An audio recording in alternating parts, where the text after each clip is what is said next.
Welcome to the Market Mystics podcast. I'm Joshua. I'm Kim. Let's dive in. Hello, everyone. Welcome back to the show. Tonight, Kim is bringing the topic, and she was like, okay, I have a topic, but I'm not going to tell you about it because I just want it to be organic conversation. So, Kim, why don't you share with me and the audience what we're talking about? Okay, so I was driving home. I know that this is actually like becoming available to people in the morning according to our time, but right now this is evening. When we're recording this, I was driving home from working and I was trying to think of something, and I thought maybe it would be cool to kind of take it way back and talk about our origins, or like the journey that led us to start into kind of the more mystical stuff from the traditional Western evangelical church Christianity kind of stuff. Yeah. And kind of what that looked like for you. So the process that kind of led you to the doorway, and then what did you find once you started stepping into it? Sure. Yeah, I can definitely share my journey with that. So I was definitely raised in the church, like conservative family in the church regularly. Somewhere, I don't know when. Mom, Dad, if you're listening, leave a comment and let me know when this was. Probably like, I would say my right before high school, like junior high, seventh, eighth grade, my family and some other people from our church started a home church. And inside of the home church, started listening to some other teachers, and that led to going to some other conferences and like just being exposed to some different theologies. And like I give a lot of credit to my mom for my spiritual journey. Both my parents have been amazing examples. But like my mom describes herself as always having this like feeling of there's something bigger, there's something else going on, and try like searching for who's teaching what else was there. And so went to a lot of conferences, went to a lot of events in different states and different places, and a lot of different teachers, and really like got exposed to like healings and more charismatic type movements, and that like I'm like leapfrogging many years at a time, but like just kind of that mentality of like there's something more than what we have known. And so that led to like I said, more charismatic type churches and healings and prophecy and things like that. That then led to in 2018, no, it's only 2019, I would say, early 2019. That my mom had come across somebody teaching, well, I don't remember which one came first. I don't know. I can't remember exactly the story of who she found. I'm pretty sure she found Ian Clayton first, who taught like, I'm sure some of our listeners are familiar with Ian's teachings. If not, he's been putting a lot on YouTube lately, so go check it out. but he teaches a more mystical perspective of things. And um, I remember her sending me some teachings of his and some teachings of Justin Paul Abraham, which is why I can't remember which one came first, because I feel like she was sending them at the same time. And I remember the first one that I listened to, and I remember what I was doing, where I was, and remember thinking like, yeah, I don't know, it sounds okay, but like it's also kind of like extreme. There's a lot going on here. Um, and at the time I was like going to kind of a mega church, and um and but within that, like, I had a close group of friends who were really into the more charismatic side of Christianity, and so I felt at home with my group of friends and like the people I was with. um and so, but she kept sending me videos and I kept listening to them like a good son. I did You're listen a to good a mom. son. um and that, like, so I kept getting it and just kept getting kind of interested in it. And then somewhere along the line she heard somebody teaching about the courts of heaven, and so she was looking up videos on the courts of heaven online, which led her to um, a YouTube channel that was run by Kim's sister, What's her name? Christine Smith. You got to call her out. If you're going to call out Ian, you got to call out Christine. that's that's true.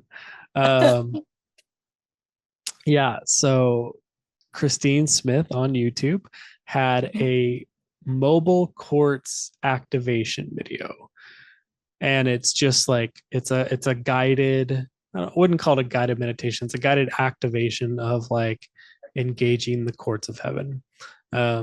And it was my mom like really connected with it and really enjoyed it.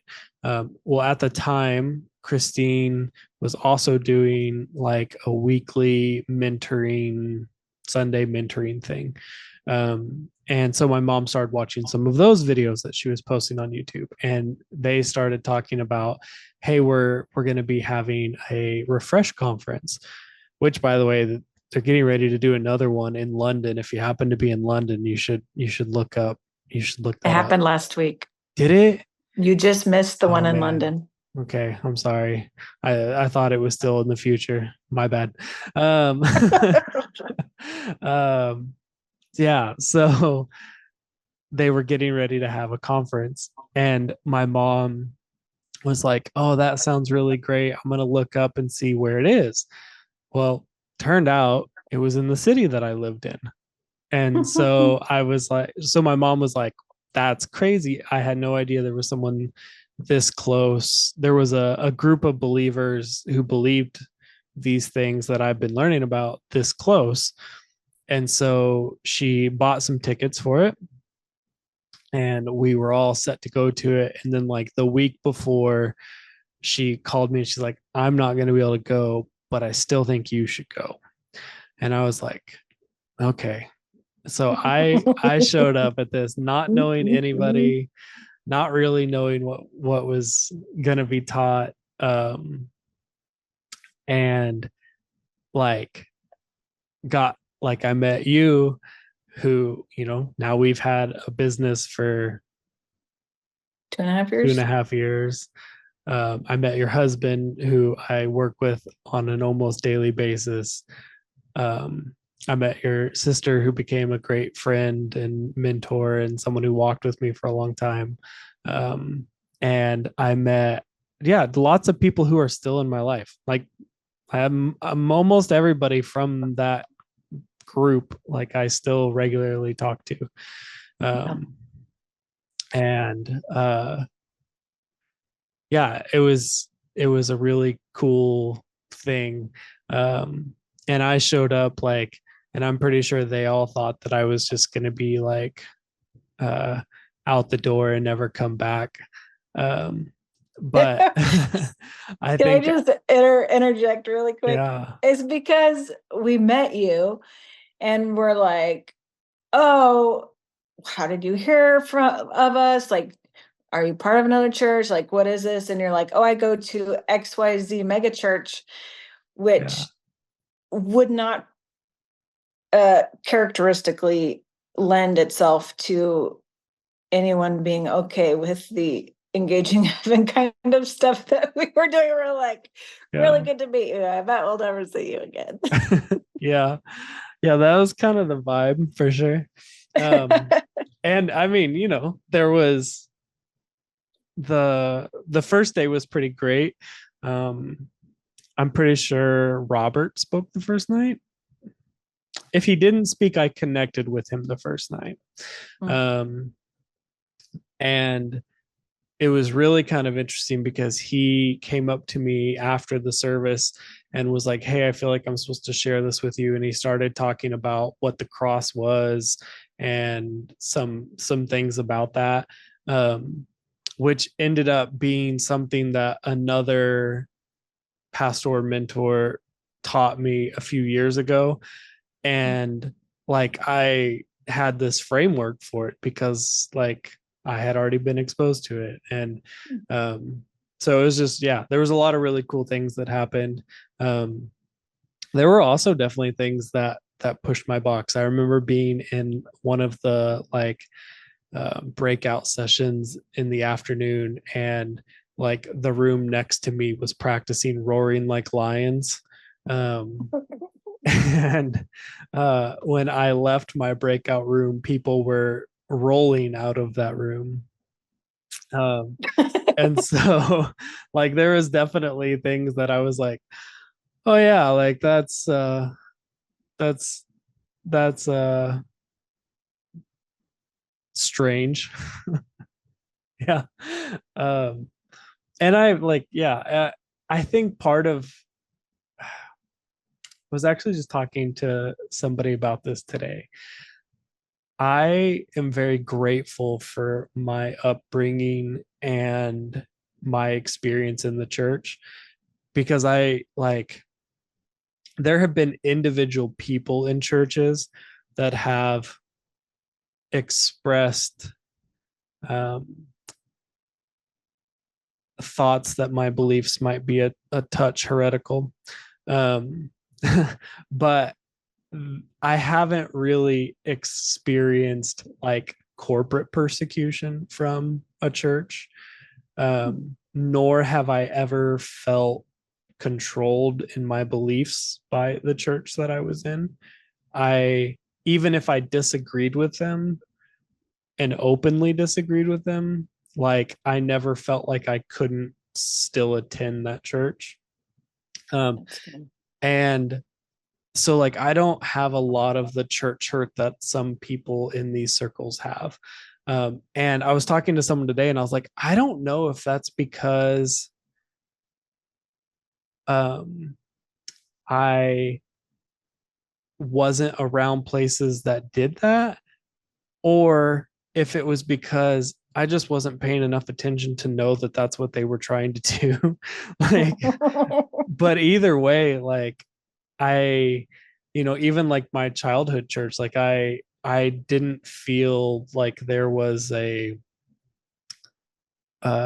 thus saith the Lord, we're the only correct opinion type thing coming from the pulpit. And Yeah. so that's probably a lot to do with my parents. That's probably a little bit to do with me not paying as close of attention in church. Um, and it's probably a lot to do with like the spirit protecting me from that. Um, and so it hasn't really been challenging for me to flow from one thought process to the other, um, as much so as some people who I've talked to have experienced. So Sure. I'm very grateful for that, and I'm very grateful for the foundation my parents gave me. Um, and so yeah, like I after that conference, like I think actually I don't think I came back to your guys group for a couple months. It's Um, true. You showed up again and we were like, yeah. we Uh, thought we would never see you again. yeah. I think it was a couple months, I'm pretty sure. At least a month.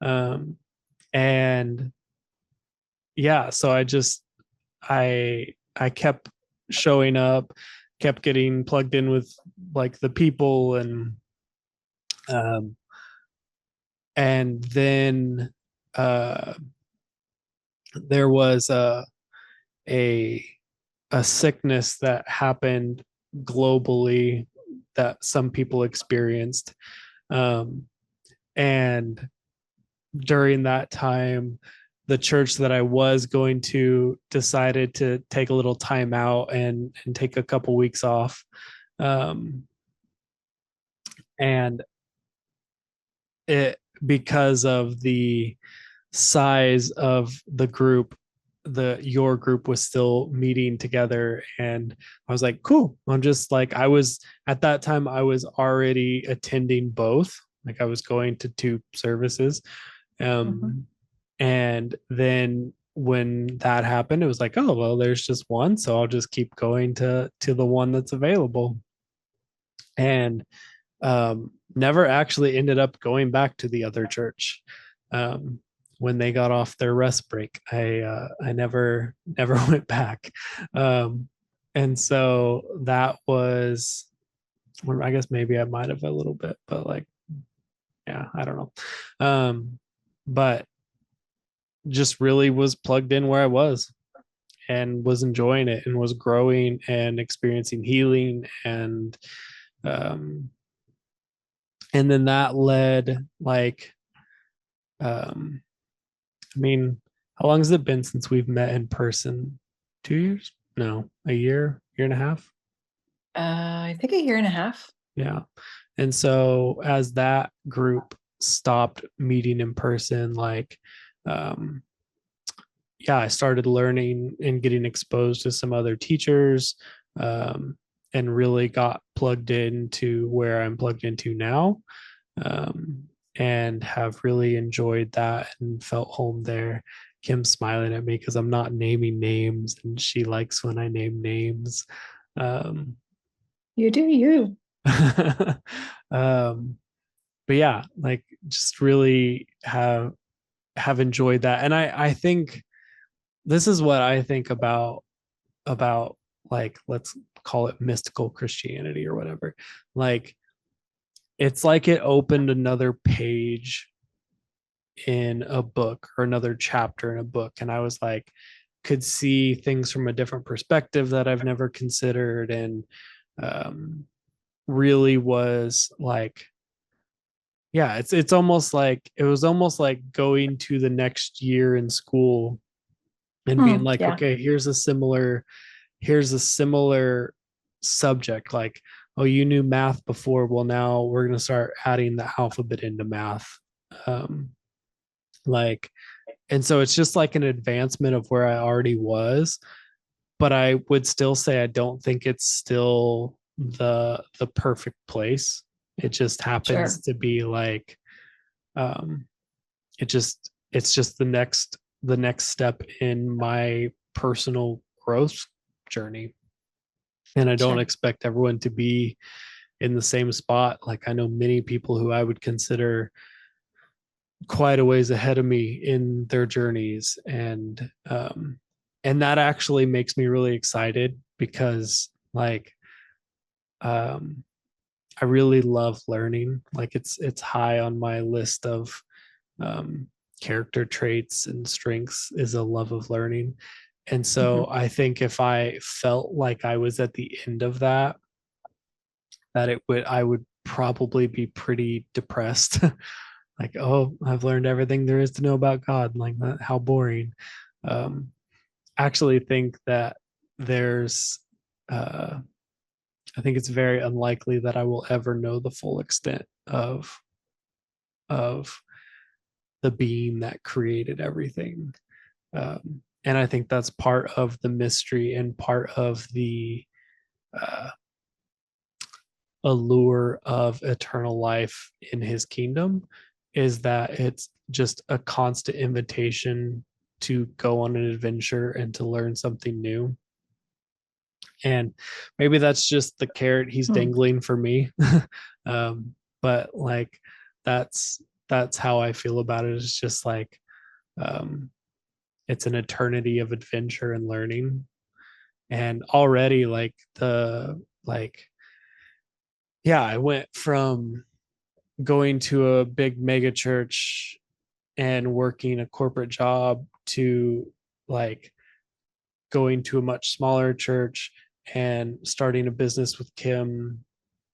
And like that's, Kim has started multiple businesses with her husband, and Bree and I are like working out the details of doing things together and what that looks like, and creating some things of ours, and um, still growing in my faith and personally. And it's like for me uh that's a big metric for me, is like, do I feel stuck and like I've plateaued, or do I feel like I'm still growing and going somewhere? um Hmm. it's a very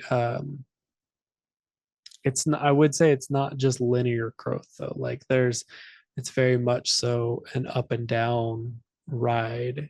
And there Yeah. are plateaus at times, um, where, and I think part of that is just a kind of grace, like, uh, especially during like the 2020 2021 period. Like I learned a lot that was different, and my box was radically expanded. My worldview was radically expanded. My faith was radically expanded. And um, after that, I sort of needed to slow that down. Like I needed some time of like, um, Bree calls it integration, which I think is amazing. Hmm. Like letting your body catch up to what you've been doing. Yeah. I needed some integration time to just be able to walk a little bit and not be at a sprint with what I was doing. Yeah. Um, and then in, I don't know, somewhere in 2022, I sprinted again for a little while, and then like walked for a little while. Um, and I actually feel like where I'm at now is like a really great jog. Like Good. I don't feel like I'm walking. I don't feel like I'm sprinting, but I'm still going somewhere. And that, like, to me, that's like, oh yeah, that feels great. Like I enjoy where things are at the moment. Um, yeah. So I don't know if that answers the questions you had. Was there anything from that brought up more questions or thoughts? Yes. So you said you don't think that Christian mysticism is the perfect way. Do you Mhm. think there is a perfect way?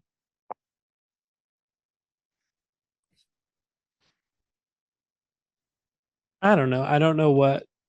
I think it's Not hard that to you would have a definition for it, but do you think right. there is it even possible? I think it's hard to define perfect, because what might be the perfect trajectory for me would likely not be the perfect trajectory for someone else.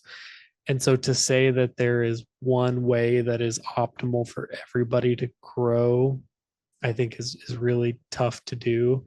Um, but I also think that it's possible that there is a set of like foundational principles that might be optimal, that from there, like individual programs can be built off of. Um, Sure. but yeah, I think that's my answer. I do think Yeah. that Christian mysticism is not the ultimate place. I think it is just it's a big step forward from where I was. It might, like some people's journey, like they may not see it as much of a leap forward in belief systems, but from where I came from, it was a big step forward of what I believed was possible and what I believed was possible right now. It's good. I almost wonder if, I mean, the perfect way. I mean, at this point, and this isn't my limited thinking, and I know that it's limited, but I'm still going to say it.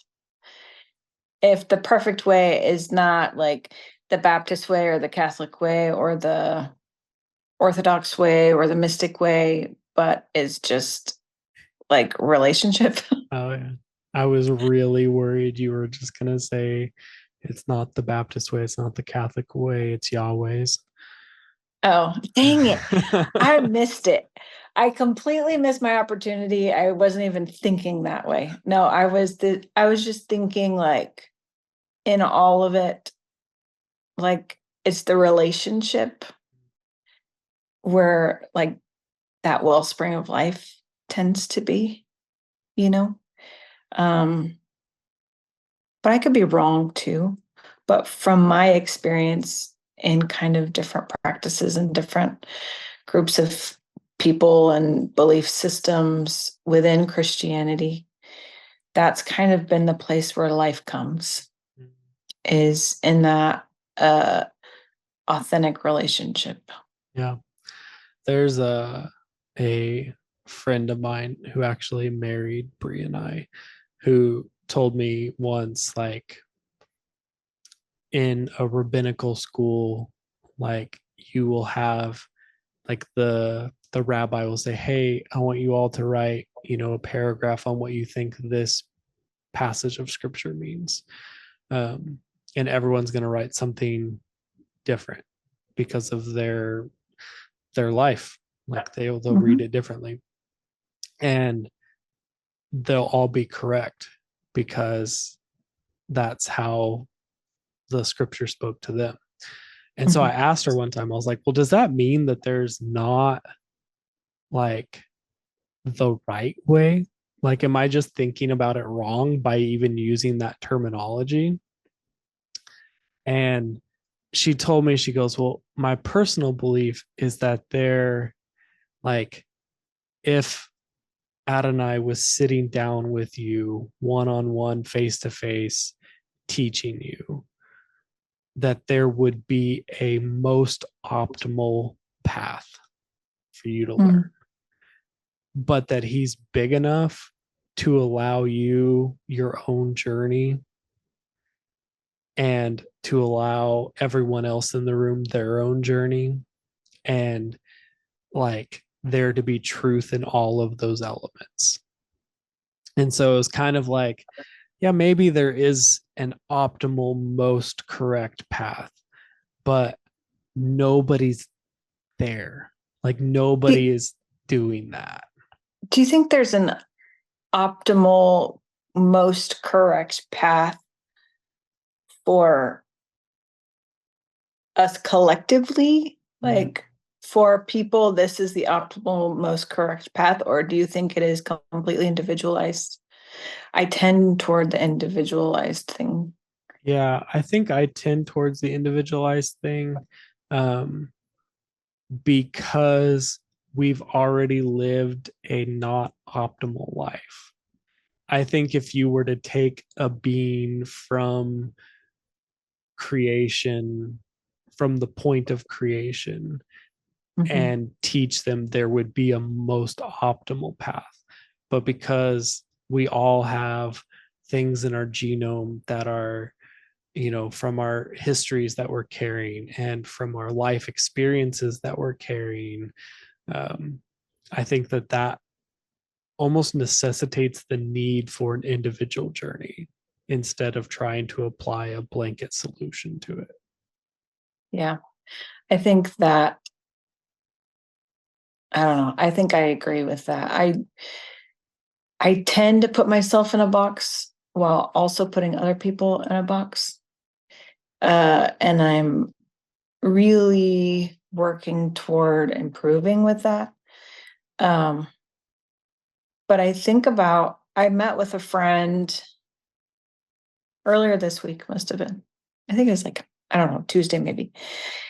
who I really kind of started my journey with like the mystical Christian stuff. Like we kind of started at the same time. We're really walking shoulder to shoulder for a long time, learning new concepts at a similar time, really diving in together.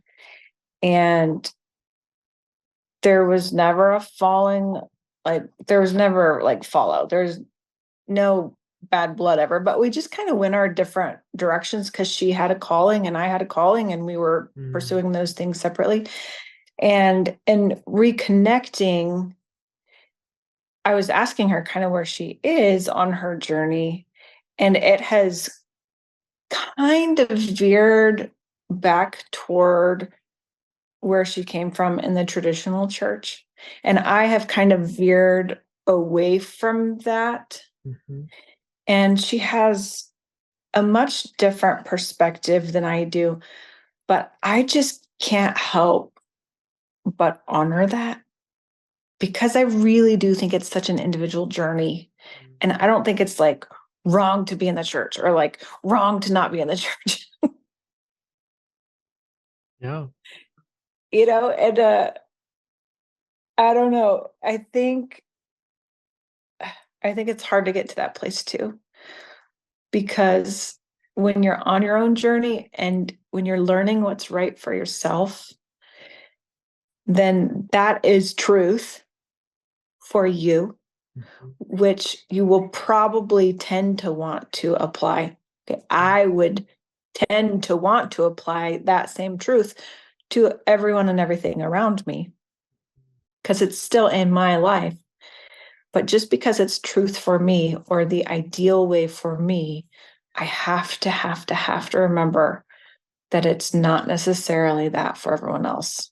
And they really like, I'm not going to make or break somebody's journey. And I know that, but I really want to give space and grace to allow people to walk out their own way and their own journey and have their own relationships. And I think, I don't know, that's just kind of where I am. And so I love, we do all these interviews. I love talking to people and kind of hearing where they come from and where they are on their journeys, because I really do think it's valuable.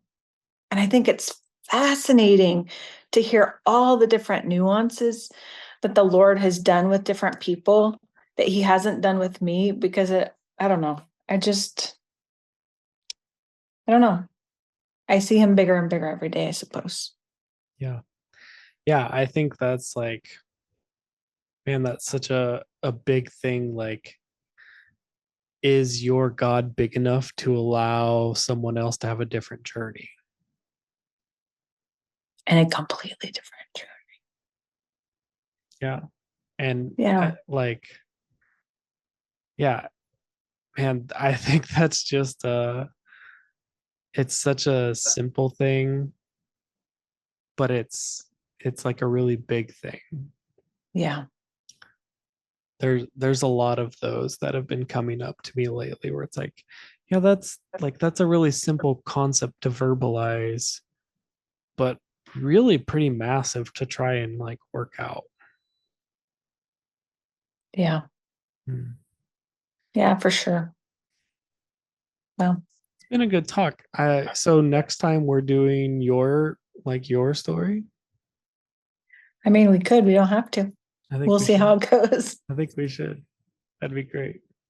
Okay. Well, thank you for sharing all of that, Josh. I know it was not probably on your radar of what you're expecting, but I think it's really helpful. Yeah. We hear all these other people's stories, and I don't know that we've shared the extent of kind of where we have come from. Mhm. Um, and I know for at least me, like some of the stumbling and stuff along the way, because it happens, right? I didn't just like arrive here. I don't know. Right. Yeah. No, it's definitely a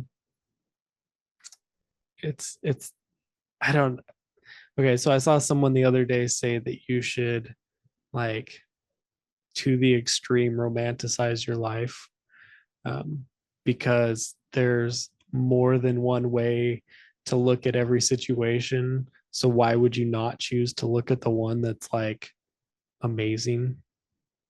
And so I've like been thinking about that at times, because